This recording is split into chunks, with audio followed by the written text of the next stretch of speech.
The Chofetz Chaim in his introduction is going to explain the value of Chesed, doing acts of kindness, why it's so integral, and it's literally part of the fabric of the Jew, and to what degree God values this. And it's one of his attributes. And the world came about only due to that attribute of his, of indiscriminate kindness.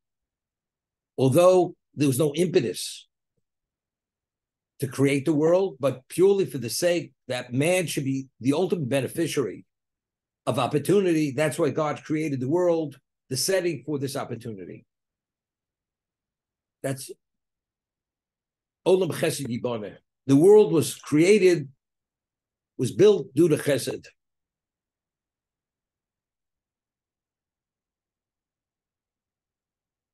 We find of the three patriarchs, this is something the Chofetz Chaim doesn't say. This is still part of my introduction. That each of the patriarchs assumed and emulated one of God's attributes. Avram is known as the pillar of loving kindness. His hospitality was legend. He was known throughout the world. Avram's home had 4 entrances. Whatever direction anybody would come, there'd be an entry point to be hosted by Avram. If you read the story about Avram's hosting of the angels, which initially had said to them, why don't you rest under the shade of my tree, have a morsel of bread, just have a bite, and you go on your way. But ultimately, what was the expansiveness of his hospitality? So the Gemara tells us, if you read what he actually gave the angels, he gave them the equivalent of the banquet of King Solomon, the height of his power. It was no less than that. That was his degree of hospitality. You know, the Gemara tells us in Brochos that when a person hosts somebody, you don't host a person by saying, how many ounces of meat do you need? How many ounces of bread do you need? And you provide exactly what he needs. That's not an appropriate host. An appropriate host presents a spread which maybe could feed 10 people. Although he knows the person will only eat a very small amount of that food that he's offering, because the main emphasis of hospitality is to give that person that sense of value, that he's welcome and he's being valued by the host to that degree, that he's hosting him literally royally, expansively. Avram Avinu, although he's a very wealthy man, but say, why put out such a spread? It should be the equivalent of King Solomon, the height of his power, the way his table was set. But again, because he wanted to give every human being who walked through his door that sense of value, that he values every person no less than the other person. And that person is important to him. And when a person feels that he's valued, not only are you addressing his physical needs, you're addressing his emotional and his mental needs. I'll give you an example. Very beautiful medrash, beautiful. We just read in last week's reading that there's a negative commandment that an Ammonite and a Moabite is banned from marrying the Jewish people forever. It's a negative commandment. Lo yova Ammonim Moabim b'kol Hashem. The Ammonites and the Moabites, they are considered, even if they convert to Judaism, they're considered illegitimate, and no original Jews permitted to marry them. Why? And Torah gives a reason. Because in the 40th year, we were wandering for 40 years, and lo kidmu eschem b'lechem mayim. They did not offer you their bread and their water when you left Egypt. And not only did not offer you water, your bread and water, they went and they commissioned Bilam to curse you, to destroy you.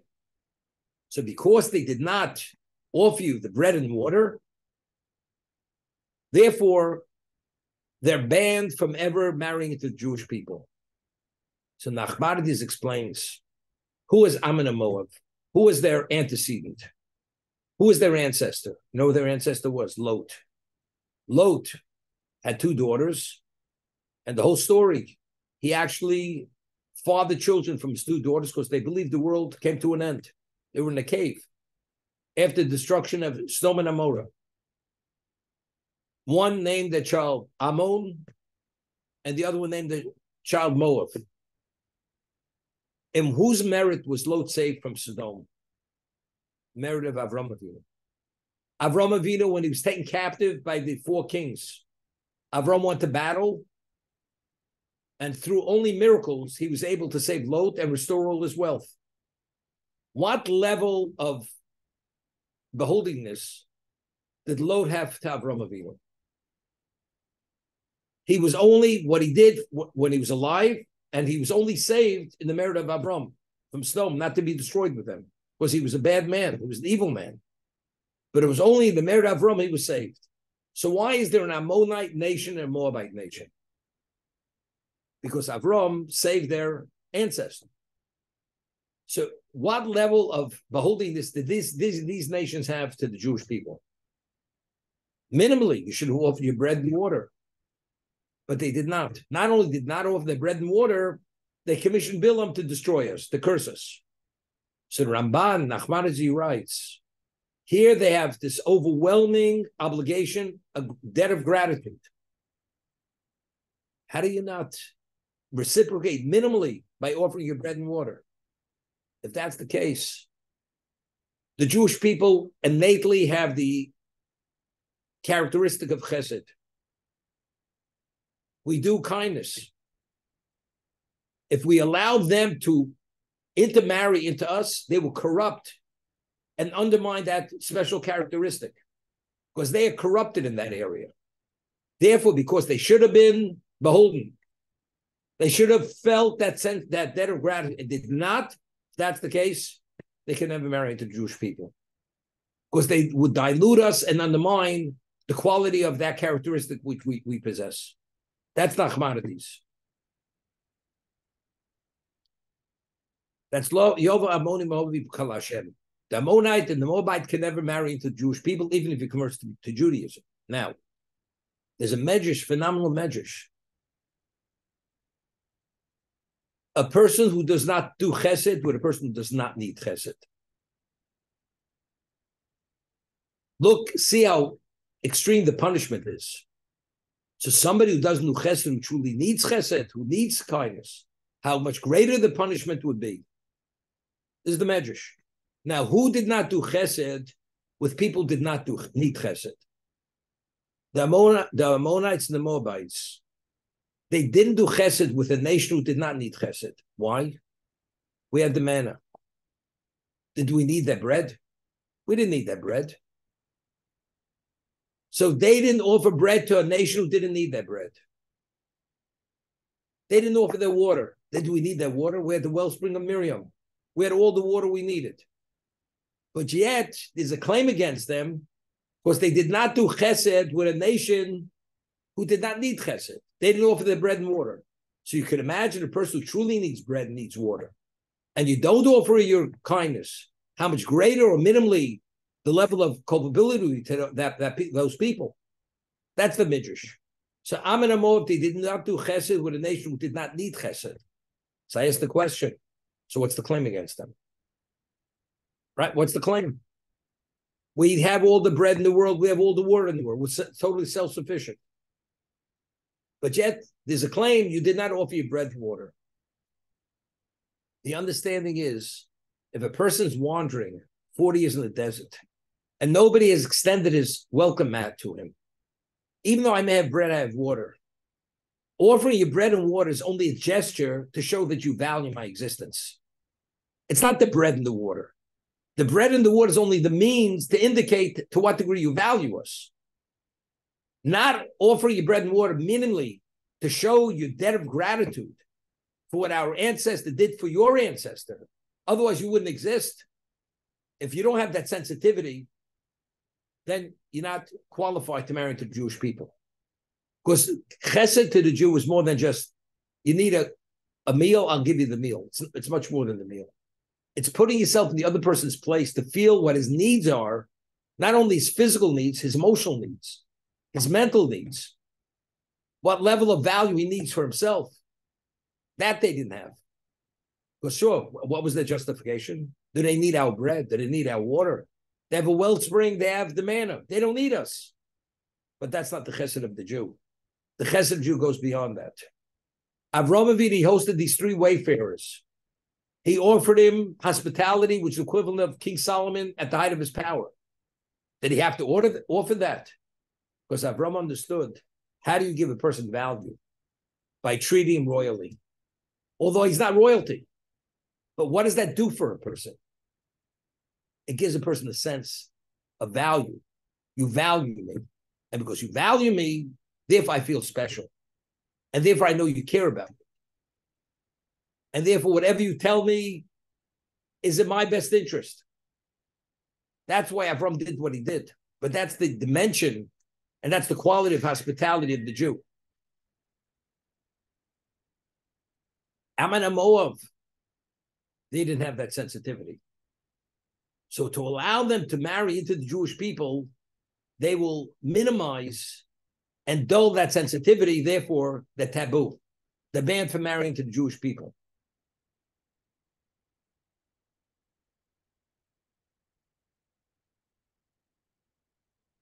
It's very interesting.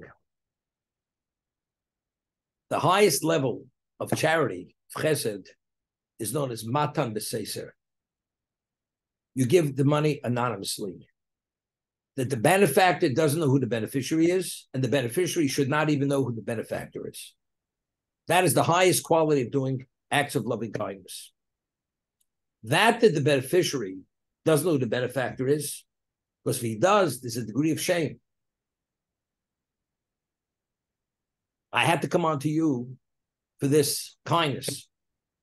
As a result of the beneficiary not knowing, he's protected. He's not going to have an embarrassing moment when he meets his benefactor. And the benefactor, not knowing who the beneficiary is, he'll never feel that offended, that he's not valued or recognized for what he did. Because what you did is not because of recognition, but because you're doing what you're supposed to do, which is helping a fellow Jew, doing an act of kindness. So therefore, the most advanced qualitative act of chesed and charity is that the benefactor doesn't know who the beneficiary is, and the beneficiary doesn't know who the benefactor is. Tell you a personal story, very interesting story. Many years ago, story goes back maybe 48 years ago. And I was in Kollel, and we lived on campus. It was faculty housing for the Kollel. And there were probably on campus, must have been about 24 Kollel families. And my Rosh Yeshiva said, people come from outside and they raise money from the Kollel people. The little bit they had, they would give charity. So he says, but the people within the Kollel, within this graduate group, they themselves don't have much. We should really set up a fund. And from that fund, we should help the people who are in need. And who's going to distribute the money? My Rosh Yeshiva would give it. For instance, before the holidays, my Rosh Yeshiva knows exactly what the financial needs of the people are. And he would go and issue a check to a person to help him to cover his expenses for the Yom Tif, for the holiday. But you understand, my Rosh Yeshiva wasn't going to write the check. So my Rosh Yeshiva says to me, I should oversee the fund.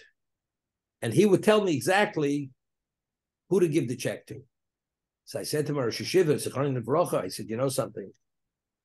Even though the Rosh Yeshiva may be the one making the decision who gets the check, but if I bring the check to that person, there'll be a degree of embarrassment. So what I'll do is I'll write the check, but the signature on the check will be the Rosh Yeshiva's signature, and the Rosh Yeshiva will call in that person and give him the check.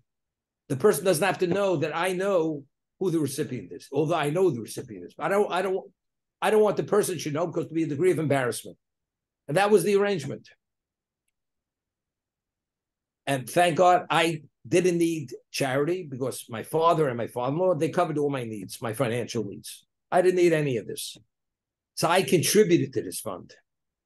Not only did I not take from the fund, I contributed to the fund. Listen to the story. So he tells me to write a check for $1,000 to a certain family. Okay. I write the check. My Rosh signs it, gives it to that person. During the holiday, the wife of this person who received the $1,000 check, who I contribute to this fund, shares with my wife, Alei Shalom, that he bought his wife a gold necklace for Yom Tif, for the Yom Tif. Okay? Hear this? I hear this. My wife shares it with me. She doesn't know anything what's going on that I know about this. And she says, isn't that nice? So-and-so bought a gold necklace for his wife for Yom Tif. So I think to myself, I didn't buy a gold necklace for my wife. And I'm contributing to the fund that this man is buying gold necklace for his wife, Didn't sit well with me. Yeah? So what happened? So I think about it for a moment. I feel a little not happy about it. Then I think to myself, I'm not seeing it right. I should not feel in any way offended or displeasure. Why? Because maybe him buying the necklace for his wife is more important than even putting food on the table for the sake of Sholem Bayis. To maintain Sholem Bayis, his wife needs the gold necklace. Thank God my wife doesn't need the gold necklace in terms of our relationship. So I caught myself. But what happened was I go to Rosh and say, something, I'm not continuing this role. I don't want to know who's receiving it. Because I told him the story. Here I feel displeasure. And then I have to catch myself and say, no, it's wrong. Maybe he needs it more than I need it. Because it's more than food. It's a question of securing the marriage. Sholem Bayis. I don't want to know about it. I don't want to know who gets it. I don't want to write the checks. He should find someone else to do it. So what's the value of Matan B'Seser? It's not only that the beneficiary doesn't know who's giving it, the benefactor should even not know who's receiving it. Because the benefactor may see something, that person may not give him proper respect. And you're putting money in his pocket. Something. If you don't know who's receiving it, the man owes you nothing. But factually, if you are putting money in his pocket and you're putting bread on his table, and there should be anything that doesn't meet your standard of what you think is appropriate, there's a negative feeling. Therefore, qualitative charity, or chesed, is the recipient doesn't know who's giving it, and the benefactor doesn't know who's receiving it. For that reason. That's premium chesed. That's the ultimate level. So that's called selfless. I'm emulating God's attribute of chesed, giving it, and there's no reciprocation on either end. There's no beholdenness. Avraham Avinu, when he hosted his people, not only did he give them that sense of value, he probably never saw them again afterwards. He treated them royally, they went on. And it was like a revolving door. More people came without a stop. People just kept coming in. And this is just an indication to what degree he valued them. So the recipient feels treated royally. Avram, again, and he knows exactly how to give that person that sense of value. From Avram Avinu's point, there's no mountain to save because him being this wealthy man, this world-renowned personality, to be at his home, this is the ultimate honor. That was part of the hospitality.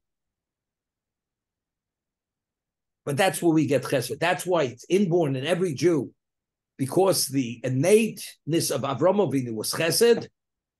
Therefore, we as Jews, being his descendants, it's innate in every Jew to have this characteristic. Naturally, we do acts of kindness for that reason. Avram Avinu, the first patriarch, which characteristic did he emulate of God? The attribute of chesed. Why? Who introduced God to humanity? Who introduced monotheism to humanity? Avram Avinu was born in a pagan world. They believed in deities.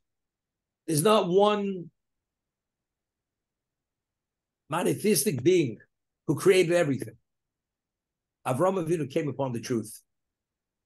And he understood, if God is who he is, he's infinite, absolutely infinite, he has no needs, why did he create the world?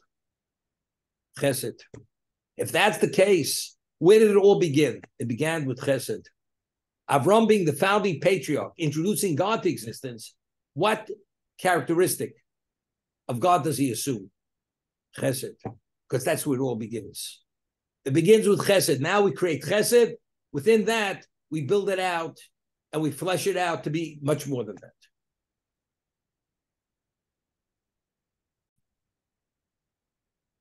The Gemara tells us, the Talmud tells us, that if you come upon a Jew and he doesn't possess three characteristics, you have to question his pedigree. If his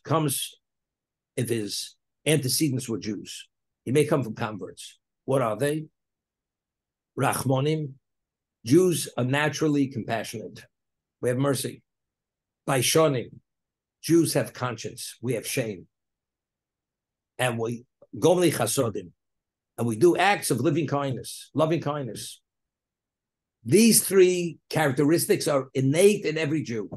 And if you see a Jew doesn't possess these characteristics, you have to question his pedigree. Because maybe not. It's a known fact, per capita in the world, there's no more philanthropic nation than the Jewish people. But unfortunately, if the philanthropy is unguided and untethered, Jews support causes which are actually detrimental to themselves, because they believe it's their responsibility, that they have to get involved because of the concept of conscience. It's their conscience if something which is unrelated to them is not being attended to or addressed. And they feel it's their responsibility, even though it's not. Because they were never conditioned or taught what appropriate chesed is, what it means to give where you should give. No, there's an expression, charity begins at home. If your brother needs financial support and the stranger needs financial support, the priority goes to your brother before the stranger. It's based on a verse in the prophets. You don't abandon your own flesh. First, you attend to the needs of your brother. Then we talk about the stranger. You know, if Jews don't take care of Jews, nobody's taking care of Jews.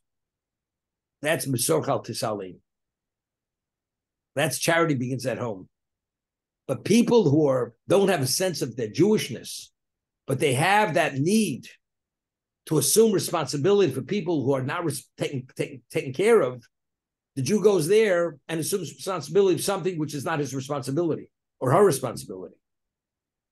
It's only because this innate characteristic is what is unguided. It's misdirected because the person was never tempered and conditioned and taught what is and what's not.